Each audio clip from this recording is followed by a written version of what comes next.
نبی کریم صلی اللہ علیہ وسلم کی سیرت اور ان کی جو پیشن گوئیاں ہیں وہ 100% حرف بحرف درست ہوئی ہیں، 100% حرف بحرف، اور ان کی سیرت طیبہ ایسا شاہکار شخصیت کائنات نے نہیں دیکھی ماشاء اللہ۔ یعنی انسانی تاریخ کو تو آپ ایک طرف رکھ دیں، اس پر میں ایک بات عرض کرتا ہوں جو مجھے یاد آ گئی اس سے ہٹ کر، کہ میں یہ کہا کرتا ہوں کہ حضور نبی کریم صلی اللہ علیہ وسلم کی ذات اقدس کو اگر سامنے رکھیں اور تمام دنیا کے فلسفی اس بات کو کیا مان سکتے ہیں کہ ایک ایسی ہستی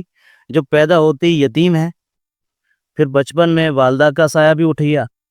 پھر چچا کی دادا کی تربیت میں آئے، پھر ان کا سایہ بھی اٹھ گیا، پھر چچا کی تربیت میں آئے، ان کا سایہ بھی اٹھ گیا، اور جوانی کا دور آپ نے آبادی سے کٹ کے گزارا، جنگل میں بکریاں چراتے رہے، اور پورے مکہ مکرمہ کا جو حالات ہے، نہ کوئی سکول ہے، نہ کالج ہے، نہ یونیورسٹی ہے،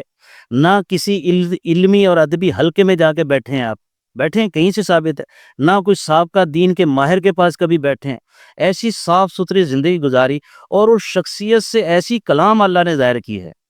دیکھو نا، آپ اگر اسلام کو نہیں مانتے، آپ ایک منٹ کے لیے تصور کر لیں کہ قرآن مجید اگر آپ کے ہاں اللہ کا کلام نہیں ہے تو وہ ہستی نہ جا کہیں پڑھی، نہ کسی سے، نہ کوئی ان کا استاد، لقب ہے نا امی کا معنی جو دنیا میں معروف طریقے سے کسی نے نہ پڑھا ہو، تو جو ایسی ہستی ہے کہ اس ہستی نے جو ایسی کلام پیش کی ہے کہ جس کلام کے بلا مبالغہ کروڑوں کتابیں لکھی جا چکی ہیں، بلا مبالغہ، اور آج تک لکھی جا رہی ہیں اور قیامت تک لکھی جاتی رہیں گی،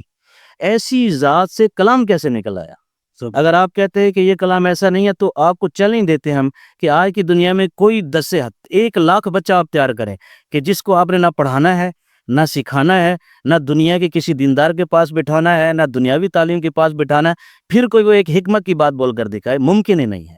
اور دنیا کے آپ جتنے بڑے بڑے فلاسفر پیش کرتے ہیں، جتنے بڑے بڑے سائنسدان ہیں، سب کی تعلیم ہے۔ آئنسٹائن پڑھا لکھا سائنسدان تھا نا جس کی نے ایجادات کی ہیں، نیوٹن بڑا لکھا سائنسدان تھا، دنیا کے بڑے بڑے فلاسفر جو گزرے ہیں ان کے پاس پی ایچ ڈی کی ڈگریاں ہوتی ہیں، پڑھے لکھے ہوتے ہیں، تو جا کے کچھ 2-4 باتیں کرتے ہیں۔ تو یہ کیا کمال نہیں ہے کہ حضور نبی کریم صلی اللہ علیہ وسلم کہ مکہ مکرمہ میں تعلیم کا دور دور تک نشان نہیں ہے، اور ایسی ہستی سے ایسا کلام نکلا، یہی ایک بات کافی ہے کہ مسلمان ہونے کے لیے، اور کیا باتیں آپ مانتے ہیں؟ سیرت جو ہے کہ آپ نے جتنی مستقبل کی پیشن گوئیاں فرمائیں وہ حرف بار درست ہیں، مثلا رومیوں کی فارسیوں پر فتح، اسلام کی پوری دنیا میں پھیلنا، اور اونچی عمارتوں کی تعمیر میں مقابلہ کرنا، جو آج کل دبئی اور سعودی عرب میں عمارتوں کے مقابلے ہو رہے ہیں، یا حضور نبی کریم صلی اللہ علیہ وسلم نے 1450 سال پہلے ارشاد فرمایا 100% حرف بار درست ہوا نا،